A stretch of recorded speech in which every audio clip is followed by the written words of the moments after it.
So, pain. How many of you have been prescribed pain-relieving medication? How many of you found it relieves the pain 100%? Brilliant, one person.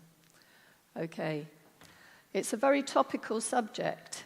The Public Health England have released a report on Monday where it looked at prescribing, and many people with persistent pain try different medications, different types of medications.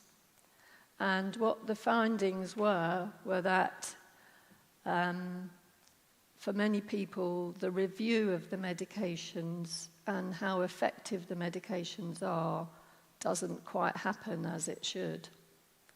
And they also found that many people that have medications prescribed for long periods, it's more common in areas of higher deprivation. So why that happens, it would be interesting to find out, won't it?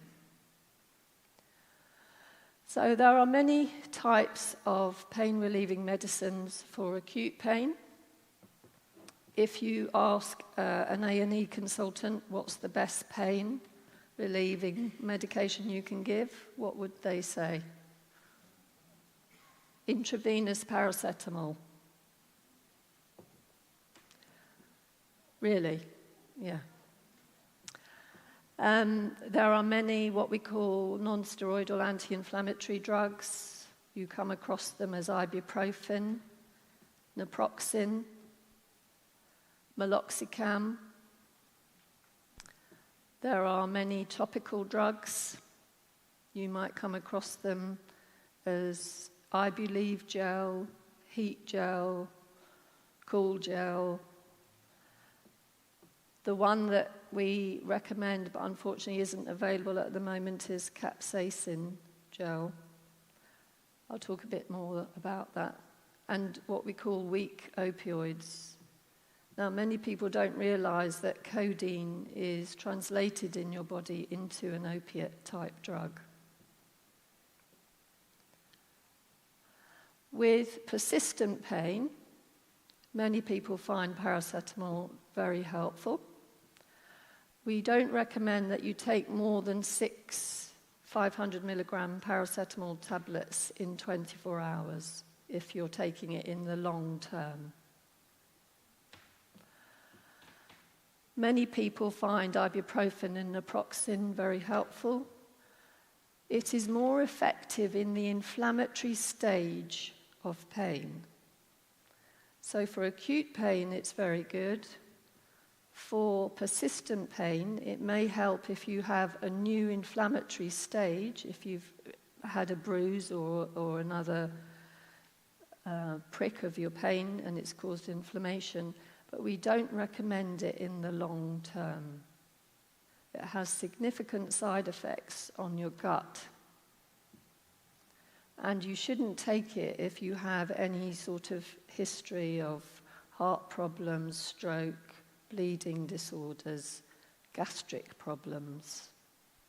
If you do take it for a couple of weeks when you've twisted your ankle, we always recommend that you take it with food or you have gastric protection, either over the counter or from your GP. With regard to topical drugs, the skin is a very, very good deliverer of chemicals. So the skin will absorb the drug, but it will only act on the nerves if the nerves are close to the skin. So drugs like capsaicin gel, it's based on chili, it burns the nerves, and for some people it works extremely well. But obviously if it's chili, you have to be very careful. Don't touch your eyes or your lips with it. Make sure you wash your hands before and after you apply it. Because if you don't wash your hands before you apply it, it changes the pH of the gel and it won't work. It also takes, for most people, 2 to 3 months to work. However, I have worked with people where it's changed their lives. So it can work really well.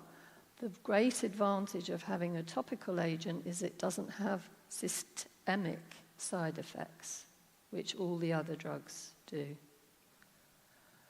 And the weak opioids.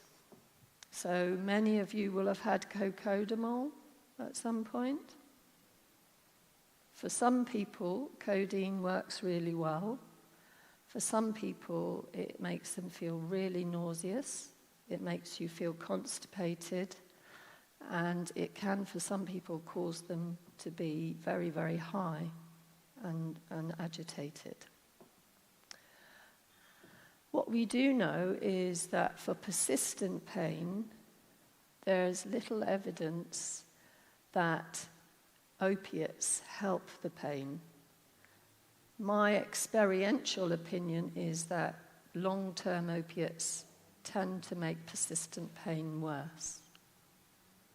Having said that, opiate-based medications are very, very excellent for cancer pain, for end-of-life pain, and for keeping you functional if the benefits outweigh the disadvantages.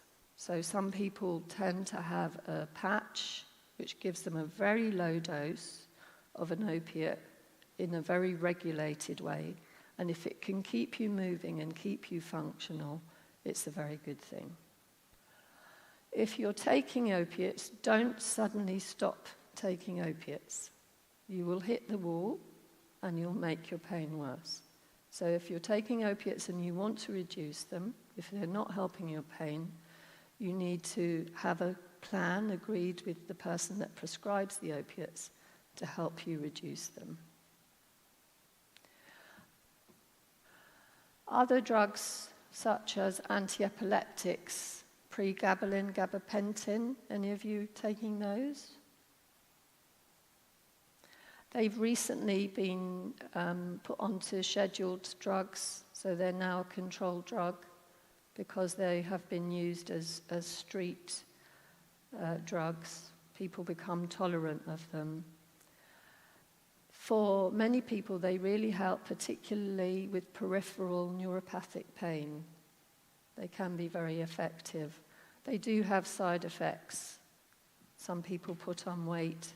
Some people feel their cognitive function is affected. Again, it's always a way up. Is the benefit better than the side effects? For me, as an individual, it's a very unique individual thing. Other topical drugs, other things like TENS machines. Any one of you use TENS machine? Some people find acupuncture helpful. Some people take supplements.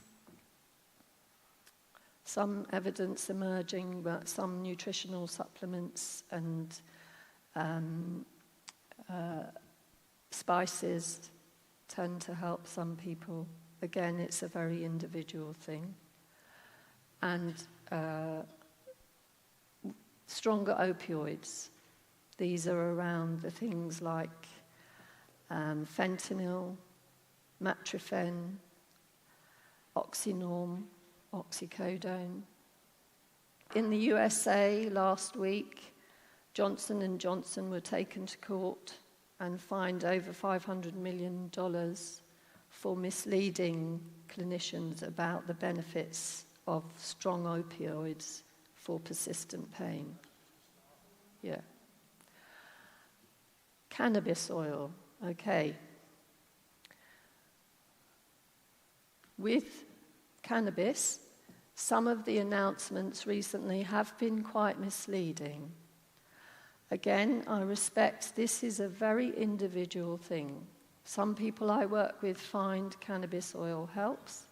Some people I work with find it doesn't help at all. It is not within guidelines for people with persistent pain to be prescribed cannabis in any shape or form.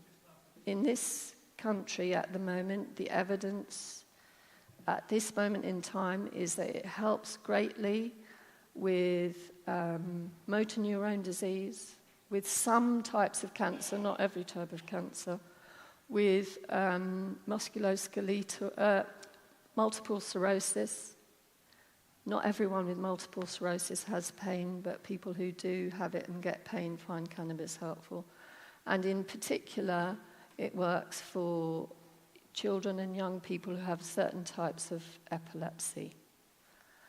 I used to work in children and adolescent mental health services, and I can tell you, when you come across the person who has long-term enduring psychosis because of one reefer, then you're very cautious about using cannabis.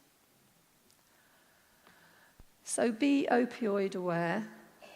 The current guidelines say taking opioids in the long term can reduce your immune system. You can be more likely to get infections. It can reduce your life expectancy, and it can cause you lots of constipation and gut problems. And the safe dose is the equivalent of 120 milligrams.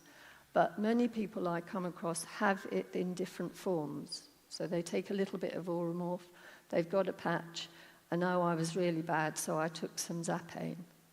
So you have to add up how much you're having in a day. And you have to be thoughtful, am I taking other medications, like muscle relaxants, diazepam? Am I having a glass of wine? That will depress your respiratory system. Am I taking an anti-epileptic or an antidepressant which might interact with the opiate? So be cautious about what you take to help your pain. And remember, the only person that knows whether you've had pain relief is you. There are new regulations which came out in 2016. So nowadays, even if you have a prescription for an opiate and you feel you're okay to drive and a policeman stops you and says you were driving unsafely, you would have to prove that you were driving safely. So it's not an automatic, I'm okay driving if you've got prescribed medication. It's also more worrying if you're taking as and when opiate-based pain relief, because obviously it would affect you more quickly. So what I would advise is, in this part of the UK, we're very fortunate. We have pharmacists who are trained to help you have medication reviews. So if you are taking a medication and you don't feel it's helping you, you can make an appointment with the GP or the person who prescribed it, and you can, if you can't get an appointment, you can go to your pharmacist. They will go through all your medications with you, and they will write to your GP and advise. So take advantage of that. It's lovely to meet you all.